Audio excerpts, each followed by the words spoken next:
buenas noches. Estrenamos este mes de diciembre con un programa que estamos seguros de que les va a resultar muy interesante. Estos son los temas que los reporteros les proponemos para hoy.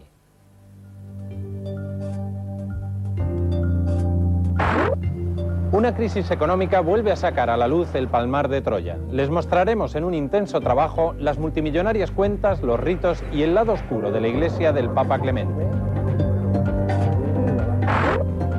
Estamos rodeados de ojos indiscretos dispuestos a grabar cualquier cosa que hagamos. Se sorprenderán con las imágenes que captan las cámaras en nuestras ciudades, en nuestro trabajo e incluso en los lugares más íntimos.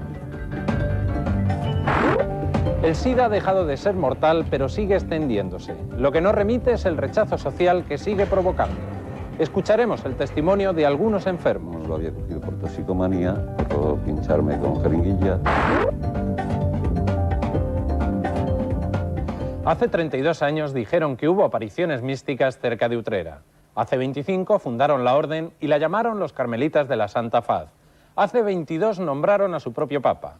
En el Palmar de Troya levantaron su basílica y se hicieron con bastantes propiedades. Ahora las últimas informaciones apuntan a que pasan apuros económicos y que hasta han avalado un préstamo con las joyas de la Virgen. En un amplio trabajo vamos a enseñarles todo lo que hay detrás de la iglesia del Papa Clemente. Iglesia Cristiana Palmariana de los Carmelitas de la Santa Faz. Así figura inscrita en el registro de entidades religiosas del Ministerio de Justicia. La sede principal, Santa Sede Apostólica, según sus seguidores, se encuentra en Sevilla. Pero sus tentáculos, que ahora, tras 25 años, parecen debilitarse, se extienden por todo el mundo.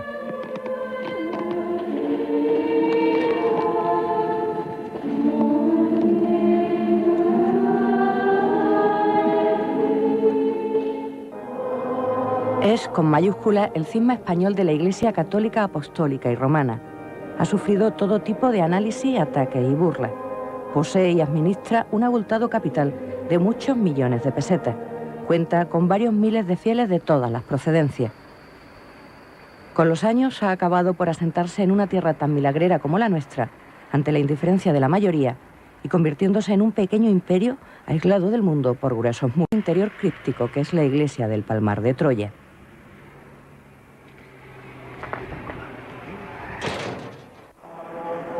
Ahora hemos sabido que esa cifra milmillonaria ha comenzado a mermar a gran velocidad. La prueba es que las joyas de la Virgen del Palmar coronada, la patrona, valorada en unos 200 millones de pesetas, han acabado en un banco como aval para un préstamo. Hace falta mucho dinero para construir una basílica.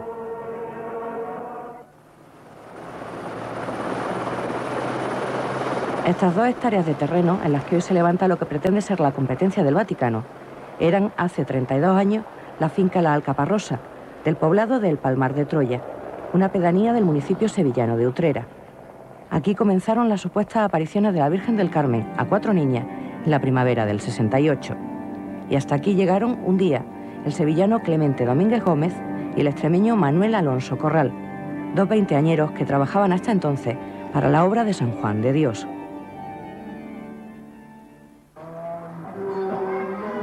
Han pasado casi 30 años. Clemente es el jefe supremo de la Iglesia Cristiana Palmariana. Para los devotos, su santidad el Papa Gregorio XVII. Manuel Alonso, rebautizado como el Padre Isidoro María de la Santa Faz y de la Cruz, es el cardenal secretario de Estado, el segundo de a bordo. Ahora, además, acaba de ser designado por Clemente como su sucesor cuando muera en la Cátedra de San Pedro. Clemente, un personaje curioso cuando menos, que jugaba de niño a oficiar misa y que se libró de la mili por ser epiléptico, fue desplazando a los videntes que se daban cita en el lugar de las apariciones. En poco tiempo se hizo con la exclusiva de los fenómenos místicos que supuestamente tenían lugar en el Palmar. La Iglesia Católica, cauta en un principio, terminó por desautorizar los acontecimientos clementinos y al final castigó con la pena máxima de excomunión a sus protagonistas. La condena se impuso tras los sucesos ocurridos durante la madrugada del 31 de diciembre del 75. Esa noche vieja, el arzobispo vietnamita Pedro Martín Ngoc Tuc ordenó sacerdotes a Clemente Domínguez y a Manuel Alonso, junto a un francés y 2 irlandeses. Pocos días después se producían los primeros nombramientos episcopales. el anciano arzobispo vietnamita, con el que los palmarianos contactaron a través del integrista Marcel Lefebvre, se retractaría luego de su acto ante Roma. De nada sirvió. En el Palmar de Troya se había puesto ya en marcha la maquinaria de ordenar cura y obispo. En 1975 habían creado ya la Orden de los Carmelitas de la Santa Faz, y en 1976 un suceso conmueve dentro y fuera de la orden. En un accidente de tráfico, el todavía obispo Clemente se queda ciego. Desde entonces, la Iglesia palmariana profetiza el que habría de ser uno de los mayores prodigios de Nuestra Señora del Palmar Coronada. Clemente recuperaría la vista. Ahora, Gregorio XVII se ha sacrificado por su grey. Ha renunciado, según comunica en una nota interna a sus fieles, al milagro anunciado, a fin de lograr la ayuda económica necesaria para continuar con su magna obra. Sin embargo, la historia de este cisma deparaba una sorpresa aún mayor. En 1978, horas después de la muerte de Pablo VI, Clemente Domínguez se autodesigna papa con el nombre de Gregorio XVII. La proclamación se produjo, como todas las cosas del Palmar, por mandato divino. Según aseguró, fue Dios quien puso en sus manos la sucesión de Pedro. Esta visión tuvo lugar en Colombia. La todavía ilegal Iglesia Palmariana había iniciado ya una frenética labor de captación de seguidores y ayudas económicas por todo el mundo. Mientras Clemente Domínguez, cabeza visible de la nueva Iglesia, embelesa con sus mensajes al sector más conservador y recalcitrante del catolicismo, Manuel Alonso, el verdadero cerebro y artífice de la operación, va levantando los cimientos teóricos y económicos de la Orden de la Santa Faz. Compra, en nombre de la Orden, la finca de las Apariciones, gracias, entre otras donaciones, a la millonaria aportación de una rica y anciana dama, la baronesa del Castillo de Chirel. Para empezar, cercaron la finca con un muro de hormigón de más de 700 metros de longitud y 6 de altura. Dentro construyeron una primera nave donde celebrar los cultos, que siguió ampliándose hasta convertirse en la Basílica Catedralicia de Nuestra Señora del Palmar Coronada. Las obras del templo, con licencia del Ayuntamiento de Utrera desde mayo del 80, aún no han terminado. Sobre un proyecto del arquitecto Juan Luis de Quinta Frutos, los trabajos de construcción de la basílica se iniciaron con un presupuesto de 17,5 millones de pesetas, pero a la vista está que aquí se han gastado ya muchos más millones de lo previsto. Aunque en este tiempo, poco a poco, las obras han avanzado, de momento están paralizadas. Para lograr nuevos donativos con los que finalizar esta megalómana basílica, Gregorio XVII ha ofrecido su castidad, una virtud que, pese a lo que predica en su doctrina, le adorna desde hace solo 3 años. Este enorme templo tiene una superficie de 3.200 metros en su planta baja, más otros 275 metros que ocupan el coro y las torres. En el sótano, con acceso por las torres centrales de la fachada principal y desde el interior del templo, se llega a una cripta de casi 700 metros cuadrados, compuesta por una amplia zona de enterramiento, una capilla y una sala de autopsia. Durante los 5 primeros años, alrededor de 70 trabajadores asegurados, legales y bien pagados realizaron la obra. Paulatinamente, conforme los ingresos fueron menguando, el ritmo de construcción se ralentizó y disminuyeron las contrataciones. Entre los adeptos se justificó la paralización, alegando que los obreros fueron despedidos por ser comunistas.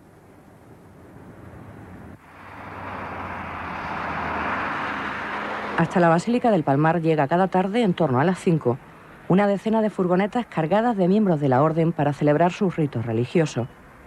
Y un puñado de fieles, que en las fiestas se convierten en varios cientos, asiste también a las celebraciones vestidos siempre como exigen los cánones palmarianos. Las mujeres con faldas largas, medias y velo. Los hombres también con manga larga y camisa abotonada hasta el cuello. Algunos seglares con el hábito marrón del Carmelo y muchos con un gran escapulario.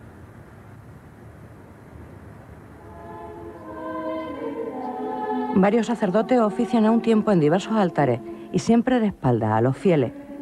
La Iglesia palmariana ha restablecido el viejo rito tridentino de la misa en latín. Además, cada día pasan horas y horas rezando de rodillas larguísimos rosarios de 10 misterios. Finalizan sus ritos con vivas a la Virgen del Palmar y al Papa Gregorio XVII. Tradicionalistas y conservadores creen firmemente que Juan Pablo II, excomulgado como el rey por masón según la fe palmariana, se ha apartado de los planes de Dios. Su referencia principal es el Concilio de Trento, que se convocó durante el reinado de Carlos V en el siglo XVI. No contentos con semejante anacronismo, enmendaron ese concilio con el suyo propio, el Magno, Santo y Dogmático Concilio Palmariano. La doctrina del Palmar y sus acciones son mensajes directos de Dios, según asegura Clemente. Mensajes que afectan tanto a las más trascendentales normas religiosas como a los asuntos más triviales. Dejarse o quitarse la barba, tomarse 2 o 3 cafés al día, fumar o no fumar. Absolutamente todo está dispuesto a través de las instrucciones que el Papa Clemente dice recibir del cielo. Incluso el número de hijos, que según una nueva norma de Gregorio XVII ha de ser como mínimo de 4 retoños para asegurarse el mantenimiento de su iglesia. Bueno, adiós. Gracias. Herederos de una creencia de la que comienzan a aburrirse. Los descendientes de los fieles fundadores, ya adolescentes, estos que hace unos años besaban sin rubor los pies del Papa Gregorio, buscan su diversión fuera de estos reducidos ámbitos.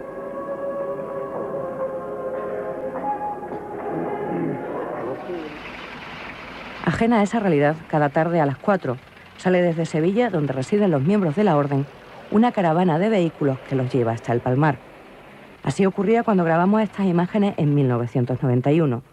9 años después, según comprobamos hace unos días, lo único que ha variado es el color de la toca de las religiosas y la furgoneta. Los vehículos siguen perteneciendo al parque automovilístico de la Orden, compuesto por una veintena de monovolúmenes comprados al contado y varios turismos que se renuevan con cierta regularidad. Un parque móvil que debe dar, por cierto, bastantes quebraderos de cabeza a las compañías de seguro, a juzgar por los numerosos accidentes de tráfico en los que se ven implicados.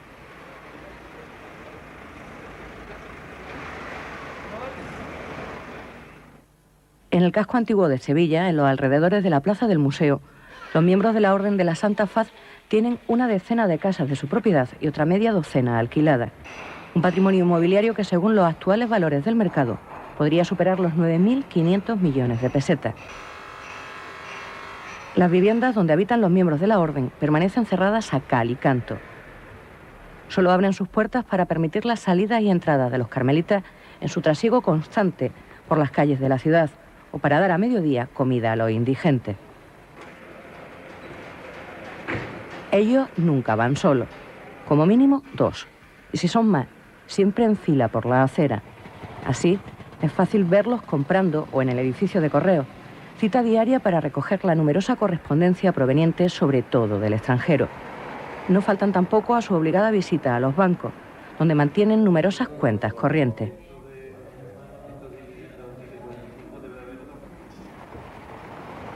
La sede principal de la Orden, Casa Generalicia o Residencia Papal, se encuentra en este edificio que ocupa 3 números de la calle Abad Gordillo.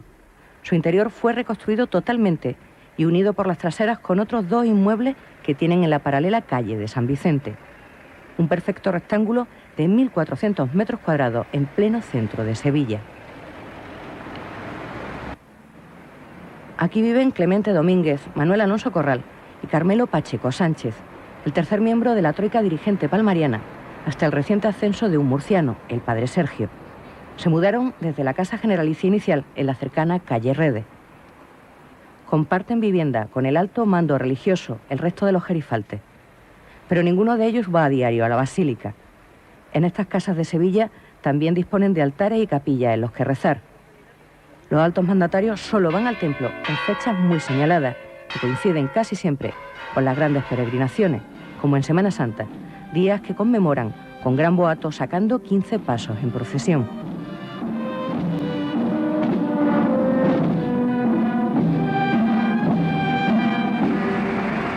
Se desconoce el número exacto de los integrantes de la Iglesia del Palmar de Troya. Solo el Colegio Cardenalicio, según un documento palmariano de 1990, roza el centenar de miembros. Probablemente ya serán más, si tenemos en cuenta que las consagraciones y ordenaciones son o eran un hecho habitual en el Palmar. A los cardenales hay que sumar obispos, presbíteros, diáconos, seminaristas y más de 100 monjas. Una cifra que se ha visto reducida este mismo mes. La reivindicación de normas menos estrictas con los jóvenes ha finalizado a principios de noviembre con el decreto de excomunión de 18 curas y 7 monjas. Si los palmarianos mueren profesando su fe, pueden acabar en los altares. Gran parte de los religiosos y de los devotos que son magnánimos en donativos con la orden terminan canonizados tras su muerte y pasan a engrosar el incalculable santoral del Palmar. Desde las primeras canonizaciones, algunas tan sonadas como las de Francisco Franco, Cristóbal Colón o Don Pelayo, son cientos los personajes históricos y contemporáneos que forman parte del elenco celestial. Incluso se afirma que San Adolf Hitler ha encontrado aquí un hueco. Santos todos que se han destacado por su generosidad con la orden, o en mayor medida, por sus ideas ultraconservadoras. El anticomunismo es aún una de las banderas del mensaje palmariano. Baste un ejemplo. A principios de los 80, San Francisco Franco fue ascendido en su grado de santidad. Lo nombraron doctor místico de la Iglesia, como Santa Teresa de Jesús en el Vaticano. La condena del progresismo, el terror hacia el marxismo y la masonería son algunas de las piezas clave de la doctrina palmariana. Sus seguidores se consideran los encargados de preparar el regreso glorioso de Cristo para salvar a la Iglesia. Un regreso que, por cierto, vendría precedido por la aparición en la cúpula de la Catedral de la Virgen, proclamando la fe del Palmar como la única y verdadera Iglesia. Claro que eso estaba previsto para 1998.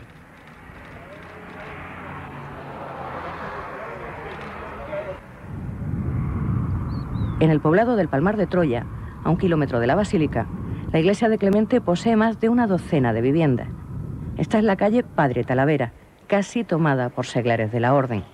Personas de las procedencias más diversas que habitan las llamadas casas de peregrinos y que se han asentado definitivamente o que pasan temporadas en ellas.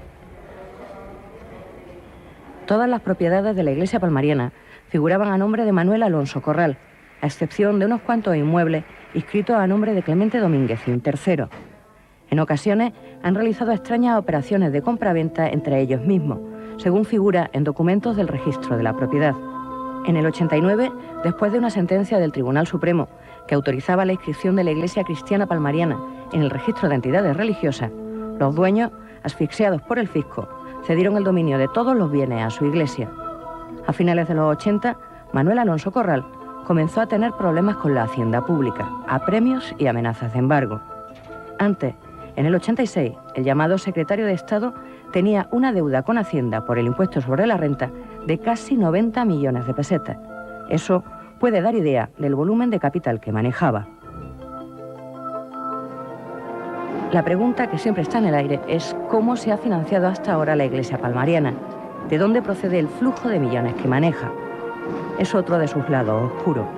Buena parte del dinero procede seguramente de las aportaciones de sus seguidores y de las herencias y bienes que los fieles legan a la orden. Detrás, en ocasiones, se esconden movimientos de extrema derecha. Incluso, según algunas fuentes, estos donativos millonarios sirven para blanquear dinero, pero nunca se ha podido demostrar que haya nada ilegal. Un manto de silencio cubre todo lo que rodea al Palmar. Las entidades financieras callan amparándose en el secreto bancario. La Iglesia Católica, para las oportunas medidas, los ha dejado de la mano de Dios. Los vecinos del pueblo otorgan, porque al fin y al cabo les supone un beneficio económico.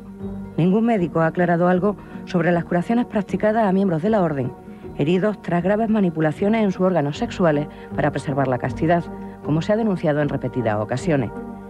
También se niegan a hablar sobre las supuestas prácticas sadomasoquistas de las monjas palmarianas. La policía de Sevilla ha recibido denuncias de padres que han asegurado que sus hijos querían salir de la orden y no los dejaban. Aunque después los hijos hayan negado que quisieran marcharse, nadie ha profundizado en estas denuncias.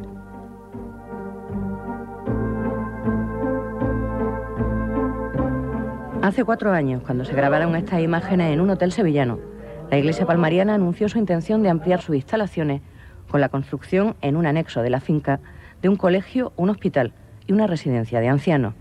Quizá su santidad Gregorio XVII lo estuviera celebrando. ¿Quieren dejarnos en paz, por favor? Oh, Dios mío. ¿Cómo es posible eso? Todo eso ahora ha quedado olvidado. Las deudas que supuestamente ahogan las cuentas del Palmar son para muchos un intento de volver a obtener esas magnánimas donaciones que les permiten financiar estos rituales cargados de la más rutilante parafernalia. Una puesta en escena para aclamar al representante del dios palmariano en la tierra.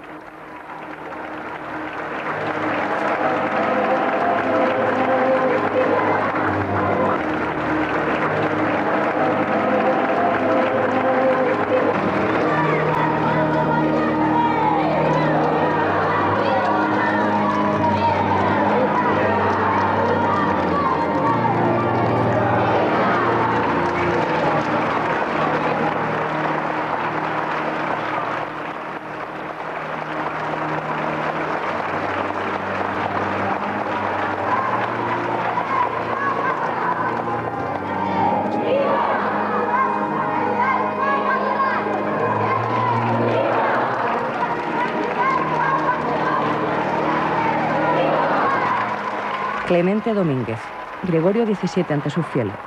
Un personaje tan oscuro y desconocido como su iglesia, que tras 22 años de pontificado se aferra a la silla gestatoria.